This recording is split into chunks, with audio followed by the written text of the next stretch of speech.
வச்சுருக்கேன் எல்லாத்தையும். அப்போ இப்படி பண்ணுதுங்க, என்ன செய்யுது? சண்டையை பிடிக்க முடியும். அவங்க வேற போய் வேற நக்கில் வீட்டை கட்டிக்கிட்டாங்க, போயிட்டாங்க. இப்போ உங்க பிள்ளைங்க யாருமே உங்களை கூட்ட வரலையம்மா? நீங்க அதை நினைச்சு வேதனைப்படுறீங்களா? மனசுக்குள்ள இருக்குதா? அழுதுகிட்டே இருக்கிறீங்களே? அழுதுகிட்டு தான் இருக்கு. உங்க மைண்ட சொல்லியிருக்கிறேன், யாராவது ஒருத்தர் வரேன்னு இருக்கிறாங்க. அப்படி வரலன்னா நீங்க எங்கேயே இருங்க,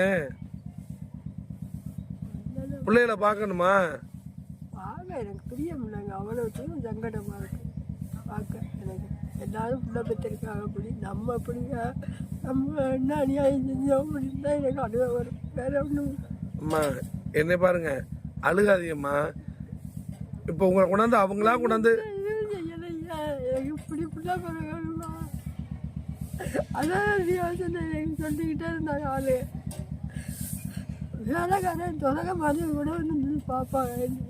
அப்படி குளியாட்டி அந்த மாதிரி இருந்ததான் அப்படி போட்டு அப்படி வச்சிருப்பேன் இந்த மாதிரி. என்ன வணக்கம்.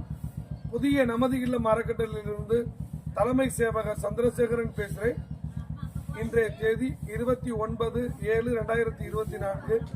பாப்பாத்தி அப்படிங்கிற அந்த அம்மா ஆதரவு இல்லாத ஒரு சூழ்நிலையில் அறந்தாங்கி பஸ் ஸ்டாண்ட்லேருந்து அறந்தாங்கி காவல்துறை நண்பர்கள் நமதுல அறக்கட்டளைக்கு இங்கே அனுப்பி வச்சாங்க. அப்போ அவங்களோட சொந்த பந்தம் எல்லாரும் வந்து பார்த்தாங்க. ஒரு மாதத்துக்குள்ள அழைச்சிட்டு போயிடுறோம், அது வரைக்கும் கொஞ்சம் பாதுகாப்பாக இங்கே இருக்கணும்னு சொல்லிட்டு போனாங்க. ஒரு 6-7 பேர் வந்தாங்க. ஒரு மாதத்துக்குள்ள வரைந்தாங்க, யாரும் வரல. இப்போ 4வது மக காந்திமதி அப்படிங்கிற 4வது மகளும் வந்திருக்கிறாங்க.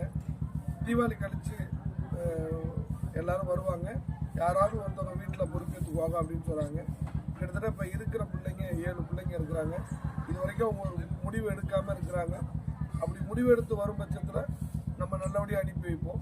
அது வரைக்கும் நமது இல்லம் அறக்கட்டளை தான் பாதுகாப்பாக இருப்பான்னு இதன் வாயிலாக தெரிவித்துக் கொள்கிறோம்.